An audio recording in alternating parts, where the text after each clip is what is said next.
Donald Trump calls him a brother and best friend. Enjoy the day. I'm looking forward to it. The CDC now reporting coronavirus cases among children are steadily rising. Most of those people are going to be fine. A vast majority are going to be fine. The death of George Floyd was a deadly reminder that the work he dedicated his life to wasn't over. I kept saying to myself, how many more?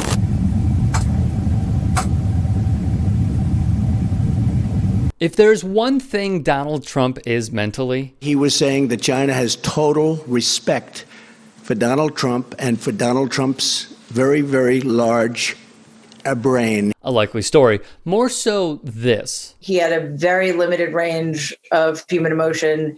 He had no real human feeling for anybody, including his children, and was quite adept at using people to his own ends. The sense of devaluing human life and using people was and still is Donald's playbook. Take, for example, Robert Trump. The president's younger brother spent 10 days at Mount Sinai Hospital in New York, which treats people with serious brain trauma. Miraculously, and quite frankly in odd fashion, Robert was discharged Sunday and filed a suit against Trump's niece, Mary, in an attempt to block the release of her tell-all book on Monday. Fast forward to present day when Robert lay on his deathbed and ultimately passed away. Where was Donald?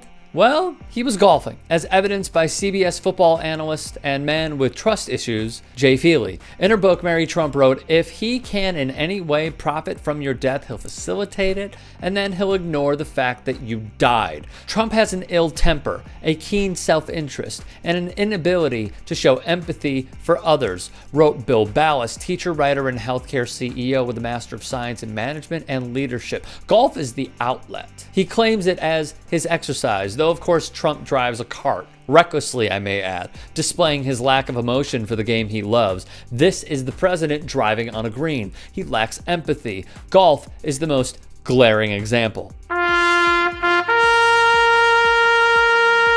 When John McCain was honored at the National Cathedral, Donald Trump went about his day like any other, tweeting and golfing at his club in Virginia. We do not want our freedom gradually, but we want to be free now. When civil rights icon and hero John Lewis passed away, it took 14 hours for Trump to show anything whatsoever for a lightning force's passing in American politics. Then, of course, he golfed, this time with enabler Lindsey Graham. In Florida today, mourners walked hand in hand to pay their final respects. When the Marjorie Stoneman Douglas community laid to rest more victims of gun violence, the president played a round of golf just 45 miles away at his golf club in Palm Beach, Florida. That Vladimir Putin is offering bounties for the scalps of American soldiers in Afghanistan. You know where this is going, don't you?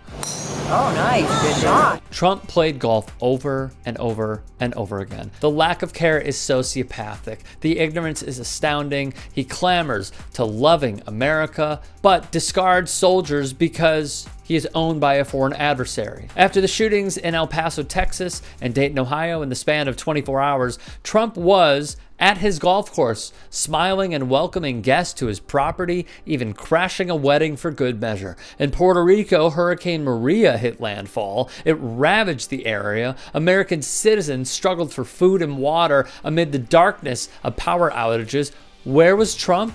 New Jersey, spending a long weekend at his golf resort. Hurricane Dorian, same story, different day. Trump golfed, claiming his multitasking was, to borrow a phrase, up to par, with cheating on the golf course while cheating the American people. And of course, the coronavirus has just become our new normal because of the president's lack of action. He golfs. In total, during his presidency, he has golfed over 270 times and cost us more than $140 million, all pumped into his establishments. He's utterly incapable of leading this country. And it's dangerous to allow him to do so. If you'd like to hear more thought-provoking content like TYT Sports on Facebook and to help in my journey to keep media independent, go to tyt.com/Rick.